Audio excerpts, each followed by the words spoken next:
To fold the Doona into car seat mode, start by setting the brake so it stays in place. Use the button on top of the handlebar to lower the handle fully. Press the buttons on the sides of the handlebar and rotate the handle upright. Place one foot behind a rear wheel to keep the Doona from rolling as you close it. Push in the red safety lock, then pull up on the gray lever on the back of the seat.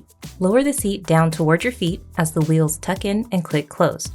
Check that the wheels are fully tucked in and the Doona is in car seat mode. To unfold the Doona, start by placing it gently on the ground. With one hand holding the carry handle, push in the red safety lock and pull up on the gray lever. Lift the seat up by the carry handle as the wheels unfold and lock into place. Press the buttons on the sides of the handlebar and rotate it back towards you into stroller position. Use the button on top of the handlebar to raise the handle to stroller height.